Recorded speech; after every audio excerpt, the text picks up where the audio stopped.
से है और वो गुस्सा कल दिखा। मैं धन्यवाद देना चाहूंगा नीतीश कुमार जी को कि उन्होंने संयम से काम लिया और बच्चों पर कोई कार्रवाई कम से कम नहीं करने का आदेश दिया। ये सुरक्षा में चूक कैसे हुआ, नीतीश जी को समीक्षा करने और भारत सरकार समीक्षा करे। वो बच्चे वहां तक पहुंचे, बच्चे परेशान थे। एक बच्चा रोहित था जो विपिन अग्रवाल का 14 साल का आत्महत्या कर लिया, इतना परेशान था। तब दुनिया में ऐसी घटना, भगत सिंह से बड़ी हिम्मत उसने दिखा दी। इससे बड़ी घटना दुनिया में हो क्या सकती है? बाप के न्याय के लिए बच्चे ने आग लगा लिया। कभी कल्पना करिए आप, आंख बंद करके। यह वो स्वाभाविक गुस्सा है युवाओं का, छात्रों का, किसानों का।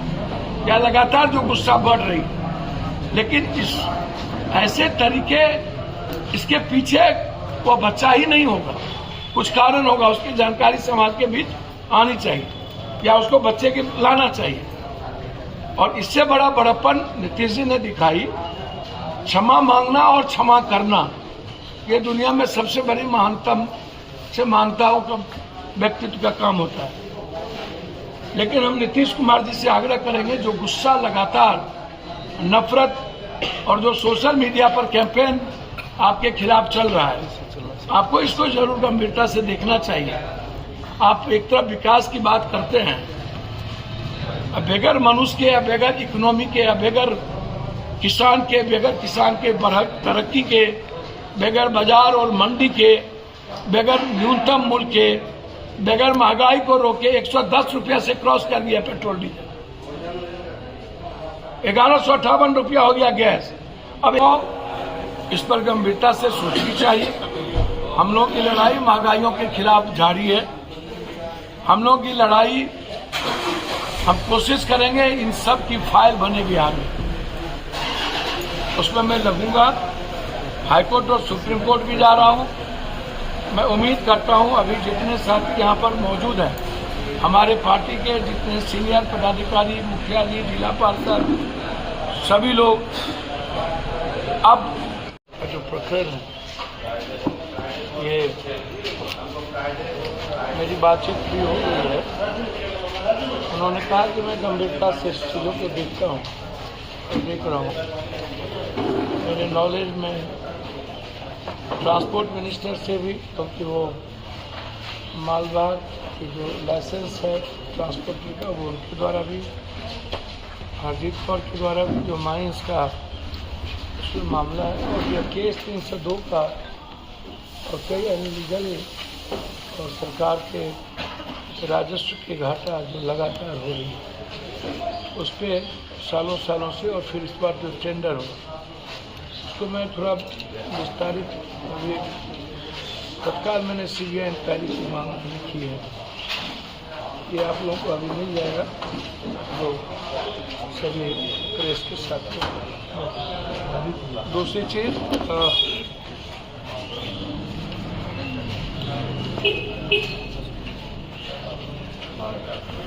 मैं कई बार कहा हूँ, जो लगातार नफरत की राजनीति देश और प्रदेश में चल रही है, मुझको पता नहीं कि मुख्यमंत्री जी किस दबाव में, किस कारण से कई मामलों में चुप है। मैंने कल मोतिहारी में हरसिद्धि और चिड़ैया की जो घटना है, उस पर विस्तार पूर्वक मैंने प्रकाश झा जी से भी, अन्य लोगों से भी कहा है कि ये, इससे बड़ा जुर्म दुनिया में कुछ नहीं हो सकता। कई मंत्री इन्वॉल्व हैं पवन अग्रवाल के मर्डर में। भाजपा के अध्यक्ष राजेंद्र गुप्ता, पूर्व मंत्री अवधेश गिरी जी। जब पवन अग्रवाल की हत्या हुई थी तो भाजपा के वर्तमान जिला अध्यक्ष राजेंद्र गुप्ता को 72 घंटा थाना में रखा गया। बाद में ऊपर के फोन से उन्हें छोड़ दिया। आकर के बैठे हुए हैं, कोई सूद लेने वाला नहीं है। अभी तक आपने थाना प्रभारी पर आपने इंक्वायरी नहीं की है, आपने उसको हटाया नहीं। तो इसका मतलब क्या है? इसका मतलब है कि कहीं न कहीं करोड़ों करोड़ रुपया में ऊपर से नीचे मामले को दबाने की कोशिश हो रही है। तो हम तो हाई कोर्ट और सुप्रीम कोर्ट तक जाएंगे इन 2-3 घटनाओं को लेकर। हमें याद है एक बार जहाज डूबी थी तो सिंधिया जी आए थे, माधवराव सिंधिया, और इतनी बड़ी घटना के बाद शासन प्रशासन चुप्पी लाद दिए और मस्त रहे। बिहार दिवस से लेकर के यूपी दिवस था, और इन लोगों को फुर्सत ही नहीं है, जो जसवाल जी या राधा मोहन जी या जो लोग मोतिहारी बेतिया जहां महात्मा गांधी ने सत्याग्रह किया था, नीलगाय से लेकर के कई सारी आजादी की लड़ाई है, मुझे लगता है कि एक बड़ी बिहार की आजादी की लड़ाई वहां से शुरू करनी होगी।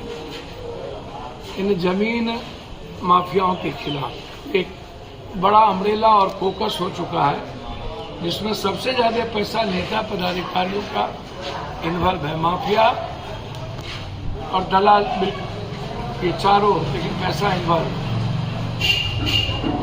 तो हम सुप्रीम कोर्ट और हाई कोर्ट भी जा रहे हैं इन मुद्दों को लेकर के भी। यदि सरकार ने जहाज के मुद्दों पर कुछ नहीं किया तो मैं मिलूंगा डेलीगेशन जहाज रानी मंत्री से भी। हम सरकार से आग्रह करेंगे और खास तौर पर बीजेपी से, आप कदम ब कदम हम तो हाथ जोड़कर करबद्ध आग्रह करेंगे मांझी साहब से कि मांझी साहब, पड़ोसी में आग लगी है, पछिया चलेगा तो आप भी नहीं बचिएगा। बीजेपी जैसे चाटुकार और धूर्तों की और दल झूठ फरेबी बोलने वाली पार्टी, कभी प्रिया पटेल को मंत्रिमंडल से निकाल दिया, कभी रख लिया, कभी निकाल दिया, और फिर चुनाव आई तो रख लिया। इसके पहले संजय सहनी के बाप को अपमानित किया, पिता को अपमानित किया, और जरूरत आई तो संजय सहनी को साथ लाकर अभी मंत्रिमंडल में रख लिया। कोई ऐसा सगा नहीं जिससे बीजेपी ठगा नहीं। हम चुनाव आयोग से मांग करते हैं कि जिस तरीके से लोकतंत्र का गला यहाँ बीजेपी के कैंडिडेट या जो लोग वोट रहे हैं, लगातार उनके फोन टेपे लोगों से बातचीत करके लोगों को प्रलोभन देना, ये एफआईआर बनता है।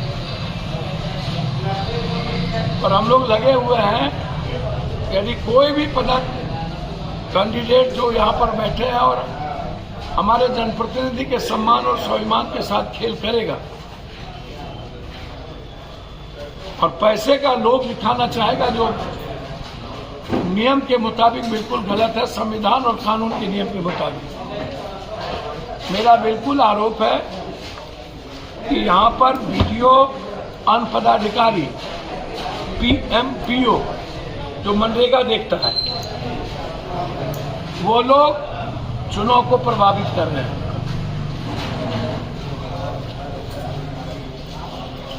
प्राणपुर का PO कंप्लीट रूप से बदमाशी कर रहा है। लगातार वो सत्ता पक्ष को वोट देने के लिए और अन्य जगहों के भी इस तरह की बातचीत कर रही है। तो मैं आग्रह करूंगा कि यहाँ के DM और चुनाव आयोग से इस तरह के मामले को आप देखिए। चुनाव कैंडिडेट नहीं लड़ रहा है, चुनाव डायरेक्ट सत्ता पक्ष लड़ रही है, तो ये चलने वाला नहीं है। यदि आप लोकतंत्र का चीरहरण करेंगे तो महाभारत कटियार की धरती से शुरू होगी। पूरा का पूरा जनप्रतिनिधि कई सालों से नफरत फैलाने वाले और 100-200 हजार रुपया पर औकात दिखाने वाले जनप्रतिनिधि को इस बार पता चल गया है कि उसकी कितनी औकात है, चुनाव क्या होता है। अब वो कंप्लीट प्रभावित कर रहा है ब्लॉक स्तर पर, निचले स्तर पर। मुखिया जी को धमकाना, समिति को, वार्ड सदस्य को कहना। इसलिए हम लोग, सभी लोग, यहाँ जितने लोग मौजूद हैं, पूरी निगाहें इन लोगों पर है और छोड़ेंगे नहीं, बख्शेंगे। जरा भी चूक हुई, हम भी बिहार के ही हैं, वो भी बिहार का ही है। आप निष्पक्ष चुनाव होने दें। और प्राणपुर के पीओ को आपके माध्यम से अन्य लोगों को मैं कह रहा हूं, हमको छेड़िए नहीं, छेड़िएगा तो छोड़ेंगे भी नहीं।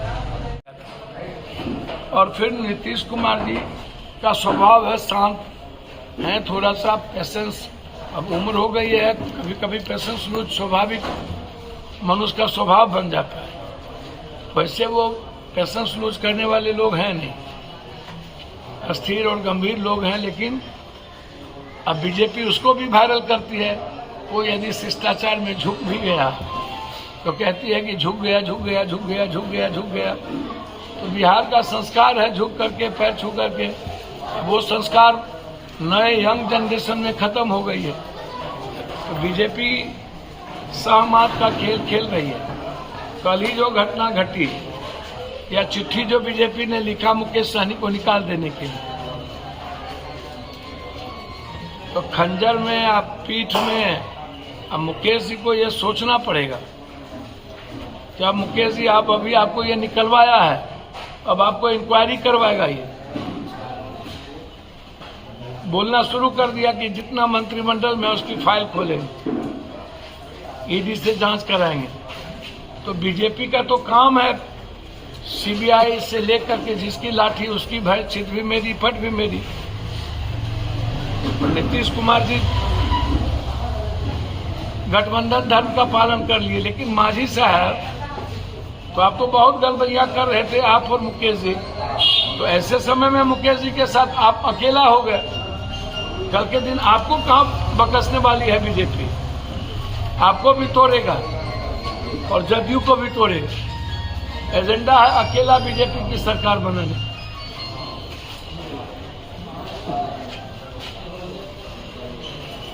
कल जो घटना घटी, छोटी घटना, मुझे नहीं लगता कि वो लड़का भी चिप्त है या कोई चीज है, इसमें कहीं कोई दो मत नहीं है। घटना, इस तरह की चीजें को बढ़ावा नहीं दिया जा सकता। कोई व्यक्ति हो, इससे बिहार और देश के पर असर पड़ता है। गुस्सा बट नेचुरल है कि गुस्सा है, गुस्सा तो देश में है। 50% से ऊपर जो वोट है वो बीजेपी के खिलाफ पड़ता है। 33-40% वोट ही बीजेपी के पक्ष में मैनिपुलेशन करने के बाद जाता है। गुस्सा तो कश्मीर से कन्याकुमारी है, रोजगार के सवाल पर, पेट्रोल डीजल के सवाल पर, महंगाई के सवाल पे। किसानों को मार देते हैं और किसानों के लिए ना मंडी, ना बाजार, ना किसानों। अब बिचौलिया के द्वारा मिडिल क्लास से लेकर सबका आप अनाज खरीद लेते हैं और पूरा शोषण, महिलाओं का बलात्कार हो रहा हो, गैस से लेकर के सब्जियां महिलाएं खरीद नहीं पा रही हो, नफरत और गुस्सा है। नीतीश कुमार जी लगातार शराब से लोग मर रहे हैं, या लगातार बड़ी से बड़ी घटना उनके जिले से लेकर सभी जगह घटना घट रही है।